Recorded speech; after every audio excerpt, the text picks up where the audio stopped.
Me start with hello and welcome to our virtual Wisdom Circle episode, The Heart Behind the Daily Hustle of Champions, powered by Exceptional Connections. I'm Coach Lori, EC Champion Connector, stepping in for Cindy O'Neill Dady, founder and chief connector of Exceptional Connections, and a community I've had the joy Cindy's had the joy of leading since 2009. Once a month, the Conversations to Connect is a little bit different because we've added the heart behind the daily hustle of champions. And this month, we are featuring one of our favorites, Molly Klipp. She's joining us from Marysville, Washington. Welcome, Molly. We're so glad you're here. So glad to be here with all my favorite people. Okay, I have a little more to read. I'll edit this out. The purpose of the Wisdom Circle is the heart behind the daily hustle of champions is to spotlight our champion connectors, elevate their visibility, and reveal the heart, habits, and wisdom that fuel their daily success. This complimentary offering is open to all and is designed to cultivate a nurturing environment where authentic stories are shared, practical insights are exchanged, and meaningful connections can truly flourish. At the 35 to 40-minute mark, we're going to open up the lines for Q&A. So as you listen, feel free to write down some notes or ask any questions or insights that you'd like to later share in the program. Before we dive into the secret sauce behind Molly's success, I'd love to invite her to share a little bit about her background and journey that got her where she is today. Welcome, Molly.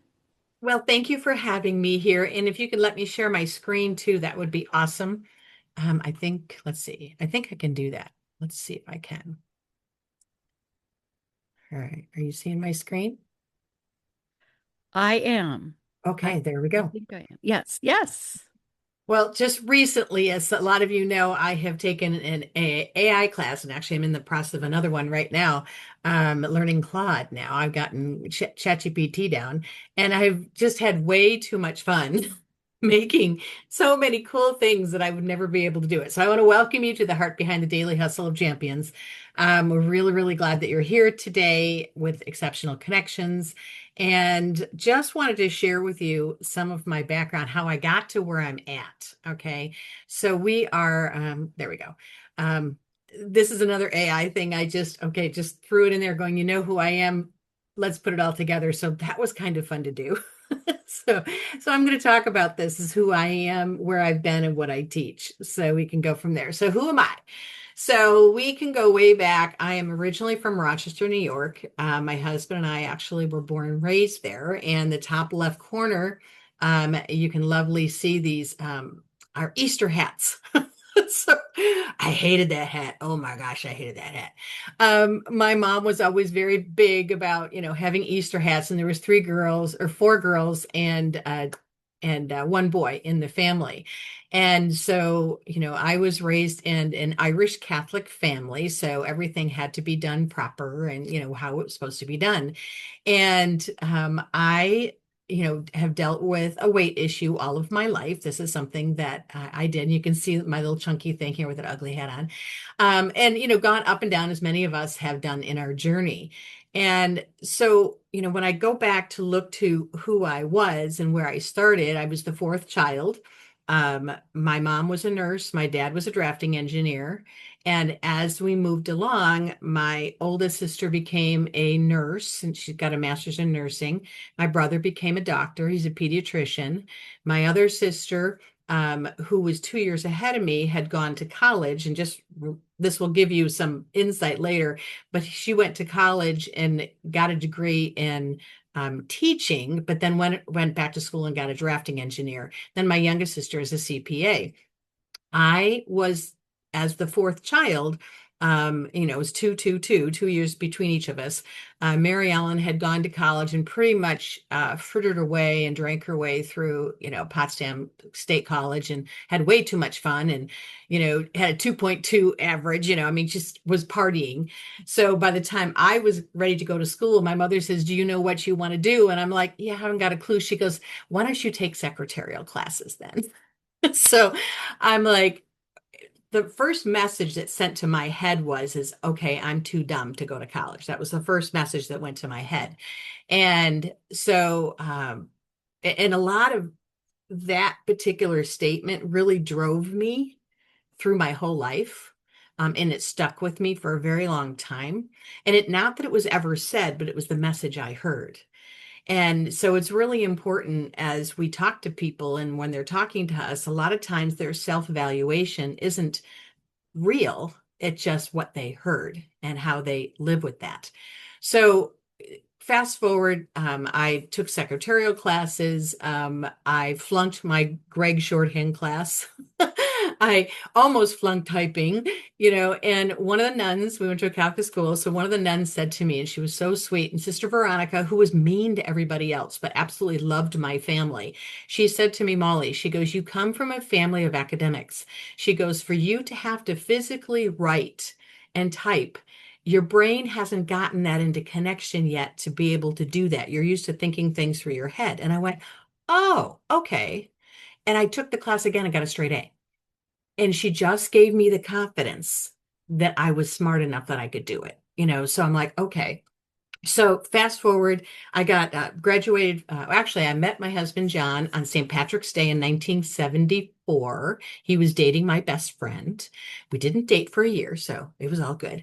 But when I met him, we just had fun. We had gotten out, had fun. Got a job as a legal secretary, making $90 a week.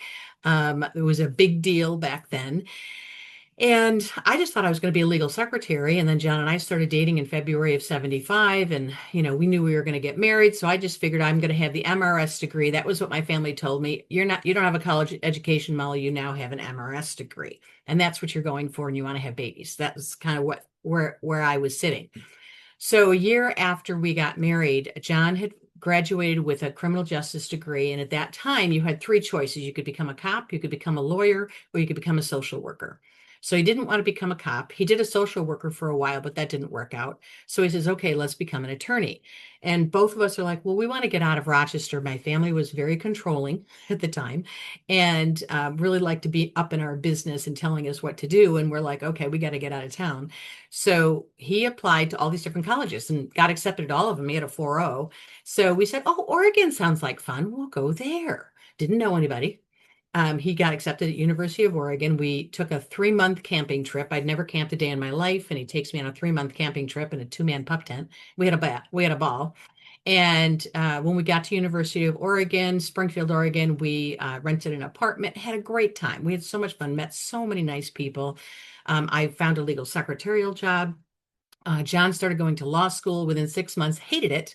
So he actually flipped over to become a carpenter. He became an apprentice carpenter. He didn't even know which hand to hold the hammer in. His idea, he didn't grow up with a handyman mentality at all, but he met my grandfather and Uncle Billy, who were extreme, handyman. And I remember at 19, him saying, I want to be just like them. And he ended up doing that. Because that was his decision. So fast forward, John was a carpenter, and Carrie was born in 1980. Keegan was born in 1982, and there's a picture of the four of us there. We were definitely granola mamas, is the way I like to put it. And I sewed, I cooked, I canned. I was what I call a domestic goddess. Okay, makeup was not in my repertoire. I liked it, but wasn't there. So in 82, John was unemployed, Springfield, Oregon. The economy had dipped. We had bought a house in 1980 for $44,000. It was worth $35,000 at that time. We bought a 71 VW bus, went cross country with the two babies. And John was collecting unemployment across the country. His sister had a job for him in Boston to remodel her house. So we get to Rochester. John had 3 job opportunities. And so he ended up taking one of the jobs. All 4 of us lived with my mom at the time. And John would go to Boston on weekends.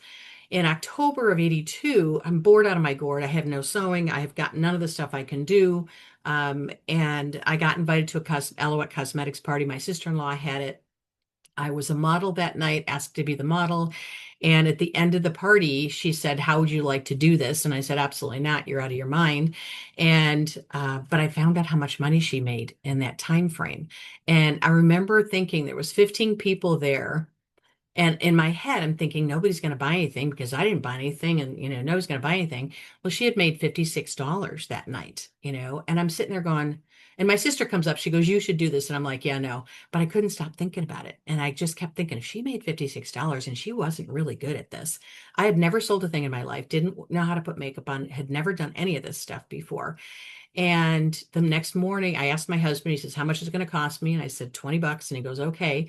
So I went to a class that night, training class, called the lady, went to a training class that night, and started doing it. And within 10 months, I was their top salesperson.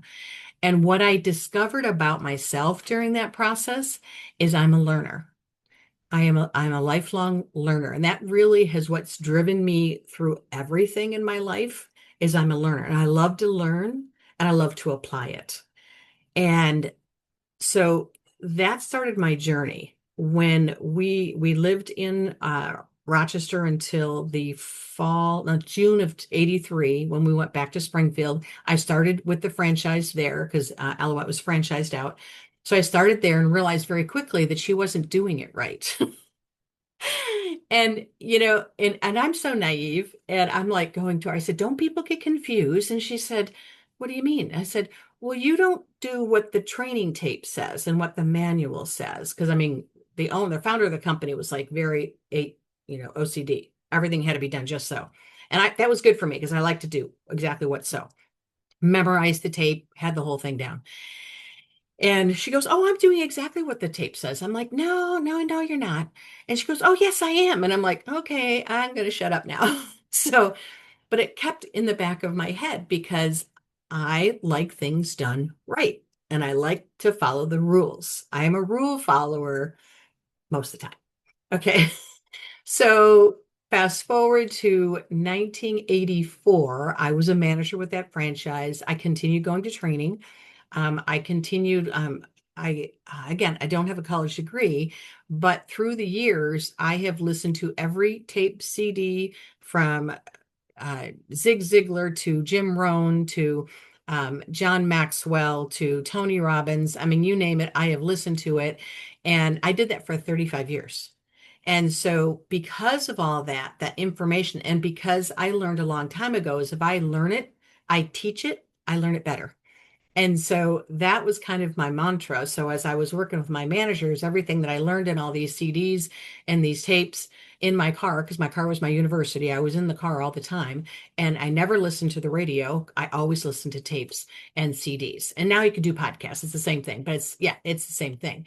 So all of this being said is that these steps were driving me to, all right, I know what I'm supposed to do. I know how to do it. The people that are in charge of where I'm at isn't doing it right. They're not doing it right. And so when the opportunity came for us to move to Seattle to open up the Seattle franchise, I jumped. And so I'm like, okay, because I can do it the way it's supposed to be done. Now they had owned the franchise and I was going up to run it. It was in Seattle. So it was in January of 80, no, it's February of 85 is when I did my first show. We started, sales were $2,000 a month at the time. Within 5 months, we had it at $20,000. Now, I have to tell you, I had absolutely no clue what I was doing. I didn't know how to train at the time. I knew how to book. I knew how to sell.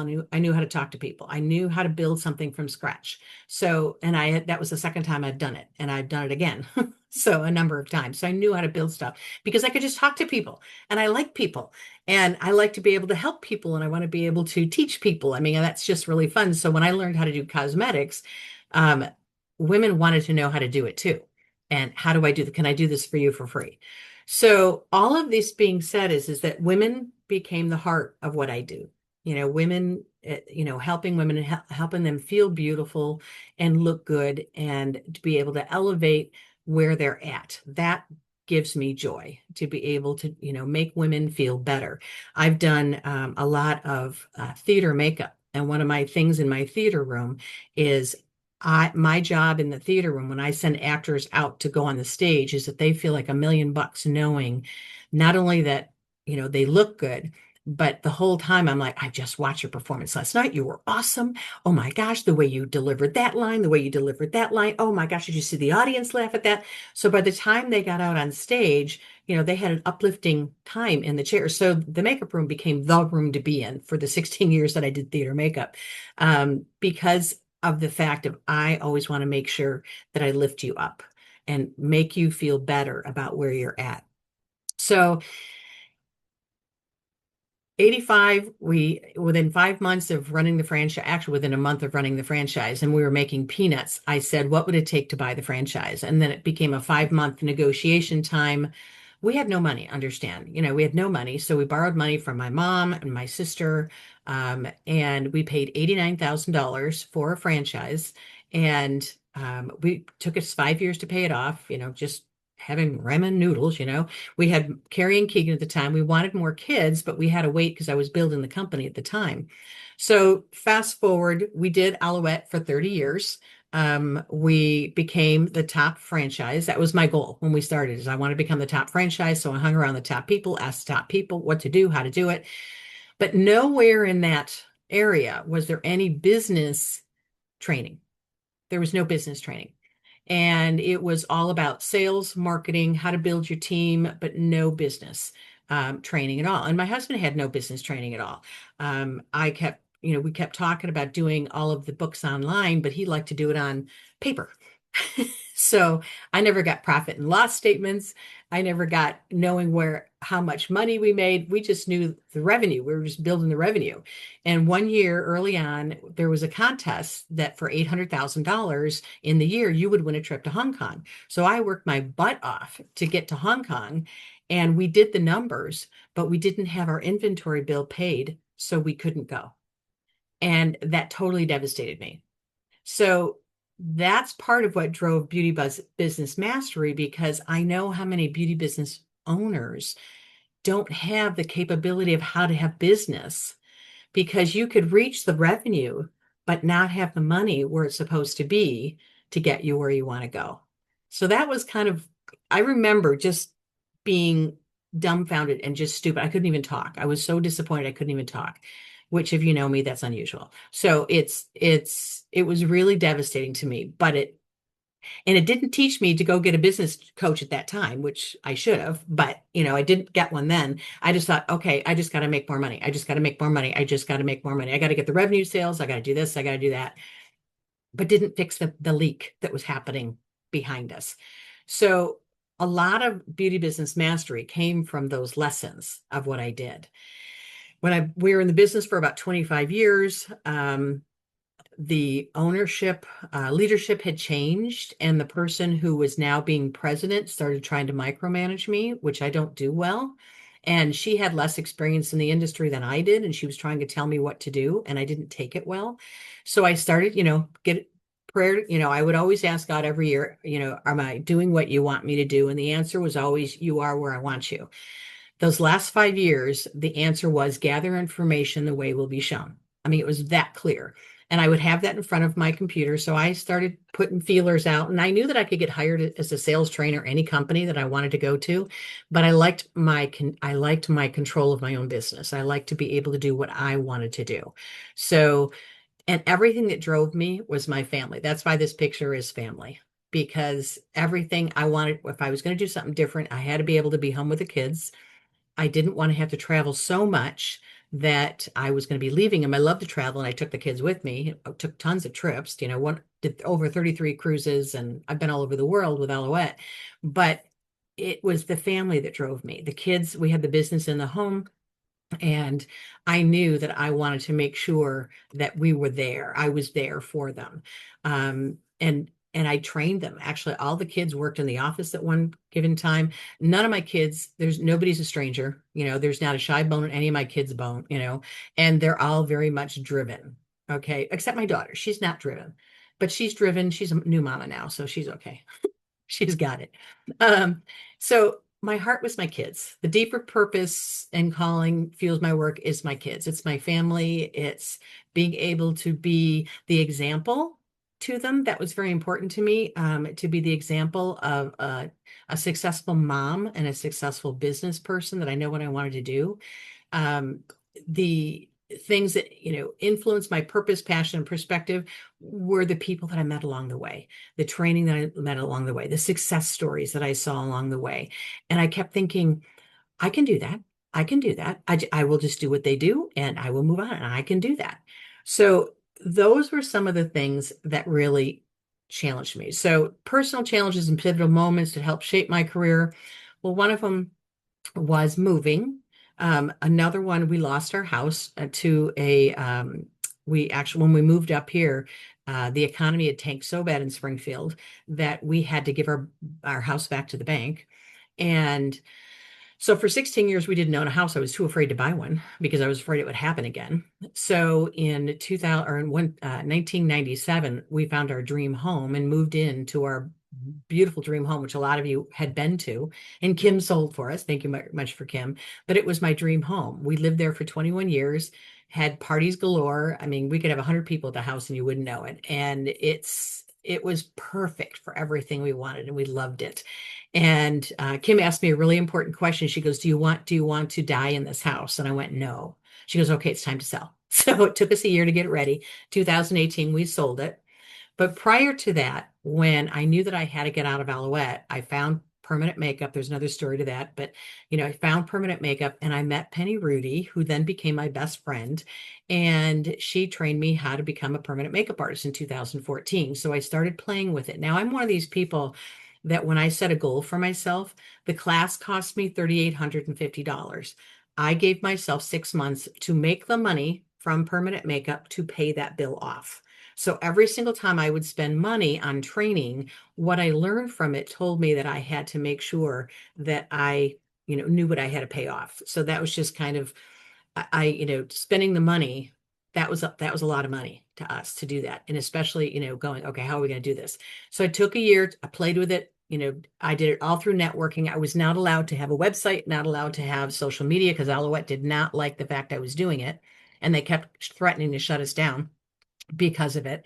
And again, hindsight 2020, they were trying to get me out because I found out later that I had more influence over the people in the industry than the owner did.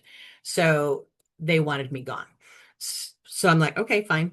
So we end up selling the franchise back to the company, which we were the only franchise that did that. But we had set up a culture in our franchise and had a huge clientele that they didn't want to lose that. So they actually purchased the franchise back from us. So into March of 2015, I started doing Carefree Beauty permanent makeup on a full-time basis.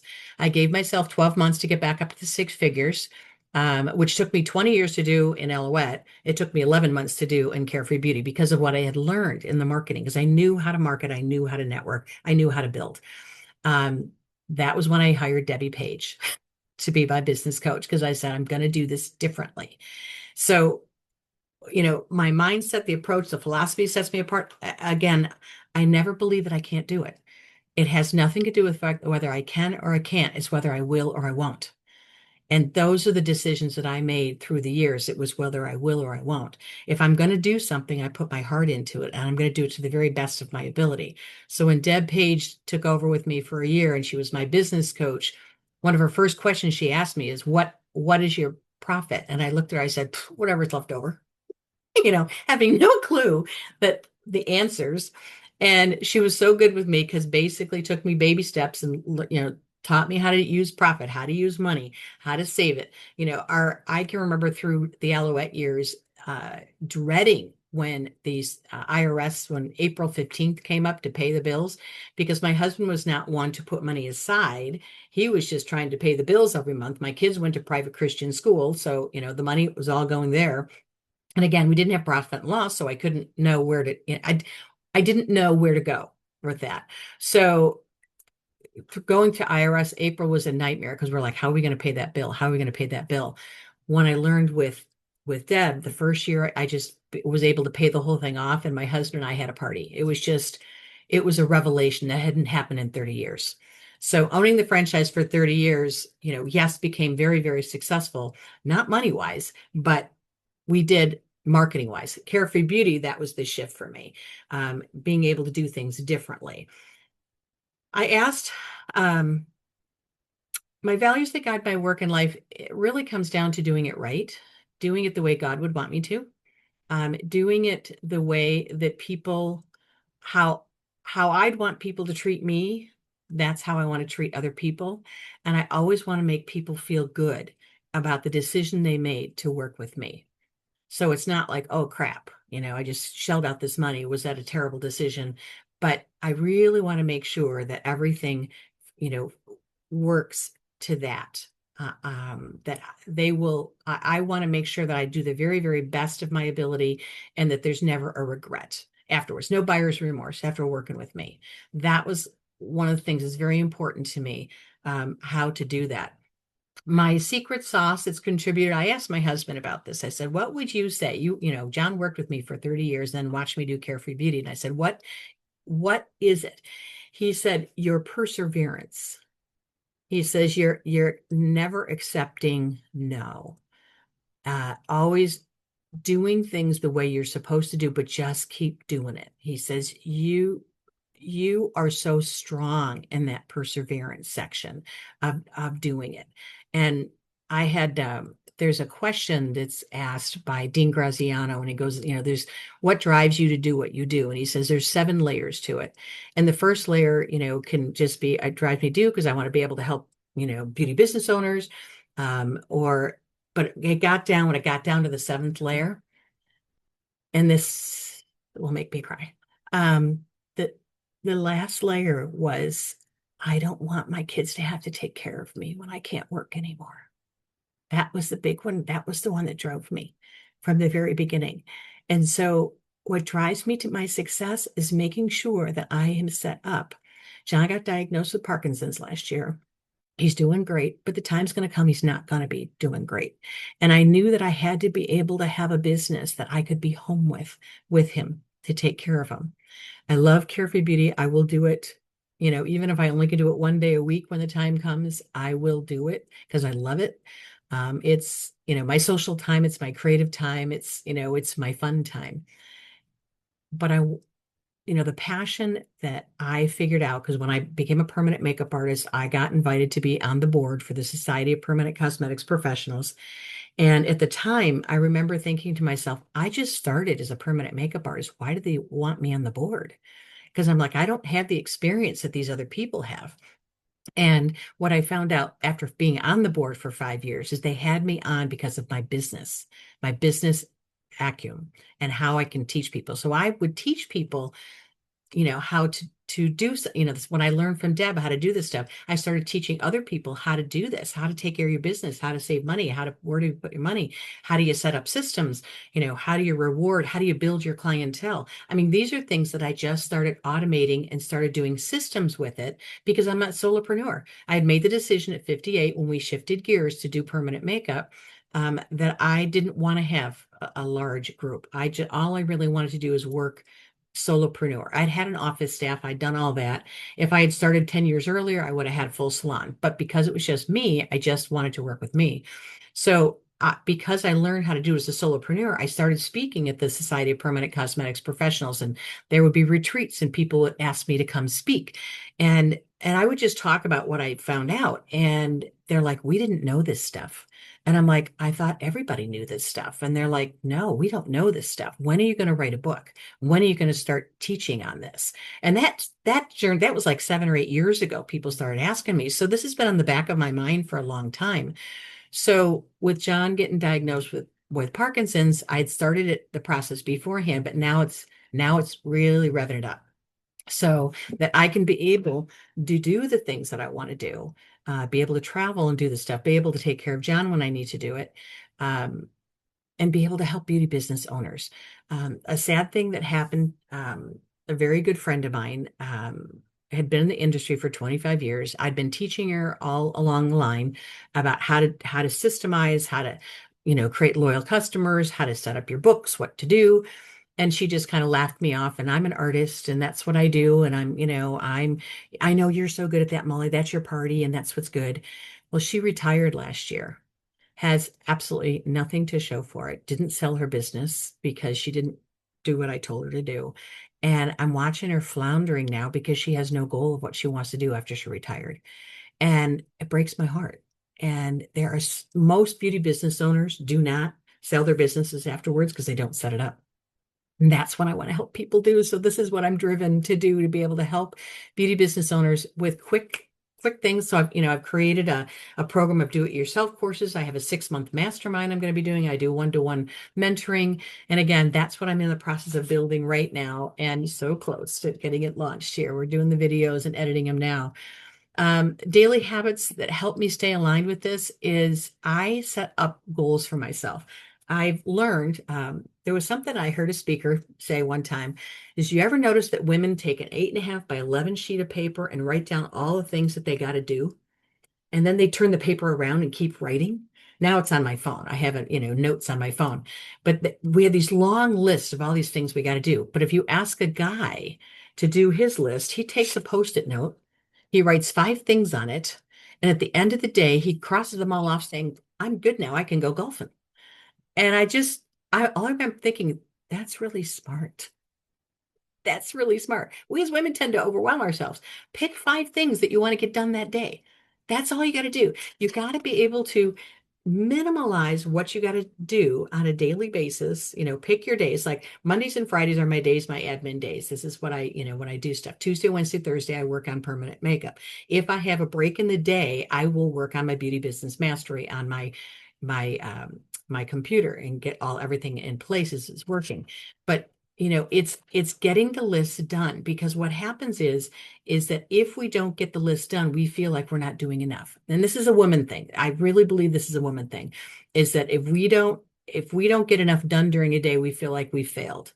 And that's why putting 5 things on the list to get done that day, and make them doable, or make it 3, whatever is going to work for you, you can then go play golf. Okay. Or whatever it is you want to do, and not feel guilty about it. So, those are kind of some of those, secret sauces that I have learned to do. Um, and that's just a really simple thing, but listen to things that are going to build your mind. John Maxwell is probably the best leadership trainer I've ever heard. And he has a long, long list of it. Jim Rohn, who's no longer with us, but he has a down to earth, which is what I loved when I was new, down to earth, advice of what to do. And you can get these on podcasts and go from here. Find somebody that is your mentor, somebody that speaks how you speak, and listen to how they talk and how they work. Because when I was 58, when I started doing permanent makeup, I had a Myers-Briggs test taken. And the lady asked me, it was a really good question. She asked me, she goes, before I give you your results, she goes, can I ask you why at 58 you decided to take this test? And I said, because I wanted to know if the person who I am, is it who I am or who I've been trained to be? And she said, oh, that's a really good question. And because keep in mind, I grew up in a family that they were all college degrees. I was the dumb one. I really thought that I was stupid until I started teaching other people what I do. And they're like, why do you think this? And in fact, I said it to my oldest sister years ago, and she goes, why do you think you're the dumbest one? She goes, you're the smartest one. Look what you've done with your life. Look what you've accomplished. All these different things. She goes, you've done way off the charts. And I have to say, my sisters have all of them been bugging me to be coaching for a long time. So, I'm going to be 70 this year. So it's time. Never too late to do this. So pivotal lesson, probably the failures, the things that I did wrong and then fixed them, the money piece, um, you know, talking to people, how to talk to people, pivotal pieces, the lessons, that was probably the biggest one. The money thing was the biggest one. And it really has driven me all the way through how to do this right. We talked about daily habits and rhymes to stay aligned. You have to be able to maintain your future, what you want to do. Um, be mindful about what it is. If you don't know the answer to stuff, ask. I can't tell you how many people you can ask questions of and get different answers, but every single one of them will be glad to give you the answer. They will never feel like it's a stupid question. I learned a long time ago, stupid questions when you don't ask. They will never, nobody will ever, honestly, you can ask a question of anything and they will be more than glad to tell you anything you want to know. Okay. And but be specific about what it is you want to know. That's the whole thing is, is it the business sense? Is it the marketing? Is it the, ads? Or is it, AI? I mean, whatever those things are, be specific about what it is. The encouragement I offer to you is have a vision. What is it that you want? What is it that you're looking for? And what is it that you want to do? I love the fact that Cindy every January does a word, and I embrace it. And so this one, it was kind of interesting, and AI helped me with this one. I asked what my year was after all my DNA goes, and it says my year of harvest. Honor the work I've already done. 43 years of wisdom. It's time to value what I've built. Align my life, business, and time. Work from home, care for my husband, and grow my income. R, receive the profit I deserve, allowing money, ease, and opportunity. Value systems over stress. Choose simplicity and structure, not exhaustion. Expand my impact without expanding my hours. Reach more people without working more. Secure my legacy and financial future. Build stability, dignity, and lasting legacy. Trust the season I'm in. The seeds are planted. Now I gather. I am no longer planting in faith alone. I'm harvesting with confidence. That came right out of AI. And it's because I put the DNA, and those of you who took my class, you'll know with the DNA in there, it makes a difference of how it comes up and shows for you. So, I want to thank you for joining our class today. And I hope it encouraged you, inspired you, reminded you of the hard work that you want to do. And I'm open to ask her any questions for you. Whoops, there you go. So any questions that anybody has? I can breathe now. I don't have a question, but I just want to say, wow.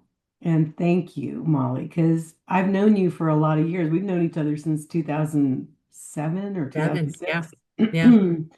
And when I met Debbie Page as well. And I've always known you as a go-getter and ambitious and, just like John said, definitely perseverance and just very caring. But I love hearing your journey. It's so beautiful and you weaved your story so lovely and asking the questions and all. So thank you for taking it on. Thank you for sharing. And I'll let somebody else take over here. Thanks, Cindy. Well, Molly, I had Molly on my podcast, and we talked a lot about her pivot when she went from, being from the franchise to the entrepreneur. And I was so in awe of her courage. And again, also the grit that goes with it. And, saying I set these goals. And then when I set a goal, I do it. And my niece listened to it like a year later, and she was going through a similar situation. And she said, Mom, Grandma, Aunt, whatever, Auntie Lori, if Molly can do it at her age, I can do it. And that just encouraged me so much because I think sometimes we get to a certain age and we stop or we think, now what? And how you just kept evolving and decided like you did, it wasn't like you really maybe had the courage, but you decided you were going to do it. And then you did everything to make it happen. And that just encouraged me so much because entrepreneurs, I think we sometimes can get caught up in our own self-doubt. And then to say, I love it says systems, what is simplify, systemize, and succeed. And I love Mhm. that you bring that to the table because as entrepreneurs, we got to get that going on. So thank you for that. Thank you. I appreciate that. Mhm. Well, I'll pop in here. Mhm. Molly, I've always just admired you and thought you were such an amazing woman. And it was fun to hear the backside, the backstory. And you did such a marvelous job. I was just enthralled. I'm like, I have to listen to this again. Um, just and what it brings up for me is that each one of us have different strengths, and Mhm. it's out of those strengths where we really function, and your perseverance and your learner. I'm curious if you've ever taken the Strengths Finder assessment. Um, I don't know if it necessarily in that part. When I took the the Myers-Briggs, it gave me some of that in there, but I don't know that I've ever done a strength one. Hmm. Strengths Finder is amazing. It has helped me understand myself. Um, and you probably don't need to take it, but Oh no, I would love to. No, send me the information. I would love to. That stuff okay, so fascinates I me. will do that because, it's interesting by comparison, you started your business, Alouette in 1985. Mhm. I basically started my no aviar business in January 1985. I remember Nuvei started about the same time Alouette did. Yeah, yeah. And so, but my path was very different. And I realized it was based a lot on my strengths. Mhm. And my strengths were different. I didn't have that big perseverance drive. I had other kinds of drives. So I think it's important to recognize that we each have different strengths and we do function out of those strengths. And comparison is not a good thing. No, no, you're absolutely right. You got to find, you're right, Marley. You got to find out your strengths as to what works for you. The only difference came down to is, that I did wrong is that I didn't take those strengths and learn something I should have, Yeah, earlier, yeah, but, and that's why I'm so driven now to teach others that feel like they can't, because I yeah, mean, we hold ourselves back because what we think of ourselves. And, exactly. and yet if we, think, I've been accused, back in Alouette that I had rose-colored glasses and unicorns and lollipops, and the world is a lovely place. And I'm like, I like living there. Okay. This is my happy place. And the fact is that, I chose to live in that spot, that everything is wonderful. Um, Very rarely did I ever get down because I just, would go on to the next thing. But again, it's a strength um, for me in leadership is that to let other people know you can do what you can do, but you got to find the strengths. Training was not training was something I was really, really bad at. I mean, I'll be honest with you. The first year I was in as the franchise president, I went on a trip and everything collapsed the week while I was gone. And I remember calling the founder of the company going, I'm a mess. I'm crying. I'm horrible. I'm terrible. I can't do this. And she said to me, she goes, I'm going to send you up to Canada to meet Barb Sherb, who then became my best friend and mentor through Alouette. And she trains by video. So basically, she was saying, you suck at training, use my video. And so, what I learned from that, going up and learning how to train by video, and I ended up becoming like one of the best trainers in the company because my feeling is that whatever I am, whatever I'm bad, no, in order to be great, you got to be good. In order to be good, you got to be bad. In order to be bad, you got to be awful. In order to be awful, you have to do something. And so it just becomes the process. So I was awful and then I got good and then I got really good, so it's a pattern, but I never believed that I couldn't do it. I always thought I will learn. I can remember taking walks going, I'm going to be the best president in the whole world. You just wait. I'm going to be the best president. I'm talking to myself. I'm talking to myself. And my friend was sitting there going, you already are. I said, I'm not yet, but I will be. So I had a lot of self-talk. Oh, that's good. It sounds like it was positive. It was. It had to be. I was the one having to do it. I had no choice. My husband was not. He told me later, he says, I'm so glad that you're ambitious. He says, I just don't care. He says, I love taking care of the family. I love doing that stuff. And I love, I like to being, he liked being a support person. He was never the driver. And he was very happy that I was the driver. Well, there can't be two drivers in one family. No, it would be a mess. It It would would be be, a mess. We'll be yeah. married 49 years this year. So it's like, yeah, it's been a great partnership. He's my best cheerleader. You're such a great couple and you balance each other so well and you need to in a marriage, right? You have So to. Molly, you are so inspirational. I'm going to chime in again here. I remember I would just as you're talking and reflecting here on your journey, I remember when you were doing Alouette and this Mhm. was in Everett at the Holiday Inn, is that Holiday right? Inn. Yeah. And I was in a group called Roaring Women. And Exceptional Connections wasn't a thing yet, but it was being built in my mind. Hmm. And you had the most energized, enthusiastic Hmm. meetings with these women that I've ever seen. I mean, they were hooting and hollering, and there was so much acknowledgement and fun. And, that's when I first met you. I thought, wow, this woman is so passionate and so loves people and really wants to create an environment where people thrive and are acknowledged.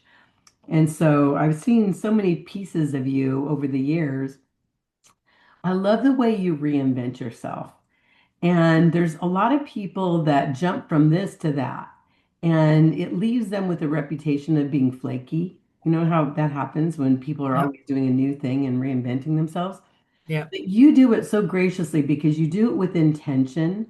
Mhm. You pray about it. Because I remember you and I carpooled someplace one time and we're sitting in front of your home for an hour and a half talking, and Yep. you were sharing. This is in between Alouette and the permanent beauty, transition. But you're so methodical, you're so intentional, you're so credible. And not everybody can do that. Not everybody can shift industries or shift disciplines and still maintain the integrity that you have over the years. And so that's something that we can all learn from as well. Um, It's important to me that people know where my heart is. yes. And you're doing it with integrity. Hmm. Yep. Because No, I want, there's so many people out there now that just need help. They just yeah, really need help. These beauty business owners, the more research I do, the more I'm realizing that they don't sell their businesses at the end. They just let it walk away. And that just breaks my heart. All this work that they've done and they just walk away, but they don't know any better. That's the whole thing. So just want to be right. able to teach them how to know better. Well, you're such a great example of sharing how to be able to continue to, nothing's wasted. Nothing is wasted in your life. All the Right. different disciplines, all the different pivots that you've made, you don't, and I think this is true for everybody, but you're such a great example of it, is how a lot of people, we view our businesses as being compartmentalized. This Mhm. was a season, and this is a season, this is a season. That's true. But you bring the past to the future. All of your experience with Alouette, with makeup, has given you even more credibility with permanent makeup. Yep. And then your journey with permanent makeup and, is with the beauty mastery business. So anyway, you've done a wonderful job of being able to continue to reinvent yourself, but not do it at the expense of your reputation Right. and Right. your integrity. And so I just want to acknowledge you for that. You've Oh, been such a great friend over the years, and we it's have. just an honor to be able to showcase you and be able to learn from the secret sauces of Molly Klipp. So thank you so much. Kim, you.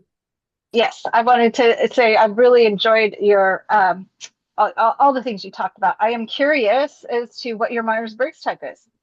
Do you recall? Um, uh, okay, I gotta remember the names of it. It starts with an E, I'm sure. I was E. Yeah, I was Yeah, E, and then J somewhere in there. Um, yeah. um, So the second one is an N or an S. N or an So S. E, I was S. okay, E S, E and then the S J. F or a T, Okay, an F or a T. I was F. I could go Okay, F or T. I could do either one. Mhm. ESFJ, Yeah, ESFJ. Okay, ESFJ. Yeah. ESFJ. Okay. Um, I love Myers-Briggs. And I love what Marley brought up about the Strengths Finder. It is awesome. I learned so much about myself with Strengths Finder. Yeah, I It's would love. really, really Anybody good send me one. a link to it. That'd be great. Really, really Isn't good it? one. It's a Yeah. book, isn't it? Strength is a It is a book with book. a test Yeah. at the So end of it. you buy the book and you get the test for You free. get the But test the free test only gives you your first five. I think it's really worth spending the, I don't know, 70 or 80 bucks for the whole report, because the stuff that you're not good at or is not your strength is also insightful too. Like my lowest stuff is it's like really insightful on what my lowest thing is. I'm like, oh, I learned something about myself there because it's the last thing. what is the book? Strengths Strengths Strength Finder Finder. Finder. 2.0. Say it again. Strengths Strength. Finder. Strengths Finder 2.0. You can just go online and you don't need to, you can purchase the book, but Mm-hmm. you can just go online and register for it. And Mhm. you can pay either $20 and get the first 5, or I can't remember how much more it is to get all of them. But Mhm. Kim is right, because those bottom ones are your burnout strengths. And Mhm. you look at those and don't do those. Mhm. And somebody else to do those for you, because Right. they'll just frustrate you. Well, and we tend to Well, be and women thinking we can do it all. We really need to know how to yeah. delegate. Yeah. Well, I love what I love about it too. Did Oh, we there you lose go. the group? Yeah, so I Okay. just Oh, pulled up on oh, you just pulled it Amazon. out. Oh, yeah. Okay, good. Yeah, what I loved about it too is that it gives you like, okay, if you're really strong in this, then you need to partner with someone else who is strong in this other thing. So Mhm. it's like a yin and yang. Every strength has an associated area. Is it a weakness? I don't know if it's a weakness, but it's an area where you will need support. Right. So my number 6 strength was adaptability. Okay. The flip side of adaptability is I suck at long-term planning. So Okay. that really helped me, like I love being adaptable. I love that about myself. So I'm not good at long-term planning. Okay, but I'm adaptable. So I mean, it really helped me have to be okay with some of the things that I used to like really beat myself up about. Like, oh, you're no good at that. What are you no good at that? Well, But probably the you're just reason adaptable. the reason you're so adaptable is because you're not good at the long-term plan, but you've made it work for you. Mm-hmm. Yeah, yeah. So I need long-term planning support, right? So I have to Yeah. have support for long-term planning. But that's what's one thing I really liked about it. And it's a little easy book to read. It's really simple. So Okay. it is a really good one. I'm glad Marley reminded us of that. Yay. But I'm glad. enjoyed your hearing your history so much. I've known you for so long, and I learned so much about you. I loved it. Well, you knew a lot of this stuff before too, so. Mhm. Yeah, I did, but it was just really I learned more. I learned Mm. more. Molly, Well, you did such a great job. And when you got choked up, I thought she nailed it because when that's the whole the vision for this Heart Behind the Daily Hustle of Champions is that, and I hope, I'm assuming it, but I'm gonna ask a question. I hope you learned something about yourself through this process in sharing with us. no, Um, it always blows me away that, and it sounds really weird, but in my head, I still haven't gotten out of my head that everybody knows the stuff I know. And as I'm teaching it, it's like, oh, I guess they don't know this stuff. And I guess everybody is the same way. You have something in you that nobody else knows. And when you share it, don't, I mean, and you could think about it. You could sit there and go, yeah, when I share that particular thing, people are like, wow, how did you get to know that? So all of us have that. It's just a matter of what it is that we have that we can do because you all have it. That's such a great reminder. And I've been That's thinking an about that insight. also because a lot of times we just do. That's why I think this is a valuable conversation and presentation is because we all have things that are our wheelhouse that Mhm. we're, you know, um, comfortable in, adept in, that we've honed. And we take it for granted that everybody knows things Right, and they don't. right. And so being able to take the time and share things only is it's such a big contribution to all of us. So thank Well, you so that's what much. we're here. We're here. We're put on this earth to help each other out. We I'm a are, big we believer of are. that. Mhm. Any other questions people have, or comments, or thoughts? Or now we're all going to go take the Strength Finder test. We'll find out what it is. I've taken it, but it's been a while, so Oh, I'm gonna You could need to again. you what? can look up the results again. Yeah. It'll be there. Okay. Oh, they do. They keep a recording of that. Oh, Yeah. Yeah, they don't want you to take it more than once. Oh, really? Mhm. what's Oh, interesting is I took it probably 20 years ago. Before And internet. I went back just a couple years ago to look at my results, and actually they changed the order. What? Oh. Yeah. And I'm like, well, who gave them authorization to do that? Because what I found is the best thing you can do once you get it is to create like a sentence or a because otherwise I will ask people all the time, they go, oh yeah, I can't remember what it is. Well, it has so guided me. My first one is context, which means I have to get history. So getting history on you today, Molly, was fabulous. And when I work with people, my second one is I want to get their history. Then my second one is ideation. I get ideas. Oh my goodness, you could do this, you could do that, you could do something else. And then my third one is woo. And you've probably heard my woo when I speak. That just comes out. I just can't help but get that woo out there. Mhm. And then my fourth one is learner. I want to learn some more. And my fifth one is maximizer. And that means when we go on a trip, I maximize. So we get the most bang for the bucks. We do everything. So if you can kind of turn it into like a scenario like this, so you remember those, then you'll carry them with you and they will be strengths for you wherever you go. No, that's good. And to me, it's like in my head, I was going, okay, I can learn this and I can teach others this, as I'm Oh, for beauty absolutely. business owners. That to me would be a huge, huge push and help for beauty business Oh, owners. absolutely, absolutely. And the other thing, it will help them understand themselves and how Yeah, they got to where they are. I never knew why I was a history major because I have to get context. sure. That makes sense. Yeah. Yeah. Mhm. So, you will, and then what did I do? I became a librarian because I needed Okay. to learn more. Yeah. So, Yeah. yeah. So really learning them and not forgetting them, but utilizing them. And if you can teach that to the women that you work with, oh Yeah. my goodness, it will help them not compare themselves with others. Well, I don't do it like that, or I can't do what Molly's done, but they'll realize they operate from their own strengths and Mhm. they will be excellent at what they do. I love that. I love that. Thank you. I learned a lot from today. This is great. Mhm. Awesome. Wonderful. Well, Lori, I'll let you bring it home. Okay, well, I think what we'd like to do is just go around and say a little something about what we gained from Molly. I know we've already shared big things, but just something that we're going to take away and we can give to her before we head out. I could I'll go just first. say, oh, Go I'll ahead. just say thank you. Thank you for sharing, for being vulnerable, and letting us take a peek behind the scenes. I feel inspired by your goal, setting a goal and achieving it. So, I mean, my number two strength is achiever. So I like to achieve, but Yep. sometimes I just get bogged down and I don't achieve my goals, but But not I not feel today. inspired. All it is just not today. Okay. It doesn't mean tomorrow you can. Yeah. Oh, I love it. Love you. I Thanks, love you, Molly. dude. Thanks, Kim. I just want to say, Molly, from when I first began doing the photography for Exceptional Connections, I always found you to be warm and welcoming, and you were a face that I always look forward to seeing. Oh, thank you. Felt the same way about you.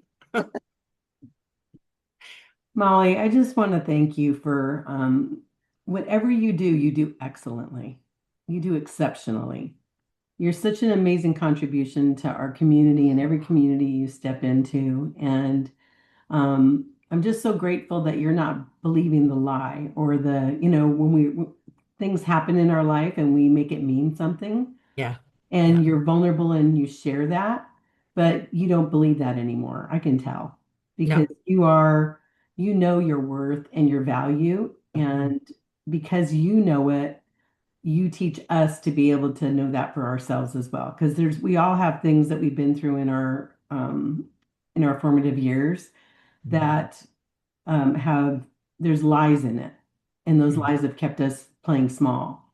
Yeah. And so you're such an inspiration, and I just want to thank you, and I just adore you, appreciate you, and even though I've known you for a lot of years, I've learned some things too. And so thank you so much for Thanks, taking Cindy. the time to share with us and for the contribution that you are to Exceptional Connections and frankly every community that you're a part of. Well, thank you. You've made a big difference to me in my life for all the years we've been together. I appreciate it. Thank you. And a blessing. And Molly, I think the first time I actually met you was at your house. I don't remember, but you are a kind of person who I feel like I've always known. You're the kind of person when you're in the room, I smile when I see you. You are just like this big welcome and acceptance. And I just am so grateful that I've had the opportunity to see you and get to know you. So thank you so much. Thank you, Laura. I appreciate it. And I appreciate you hosting so well today. Well, as we wrap up, as Cindy always says, and maybe we could all say it together, Marley unmutes, in 3, 2, 1. Make every connection Connection. And an exceptional. exceptional connection. Thank you so much. Thank you, guys. There we go.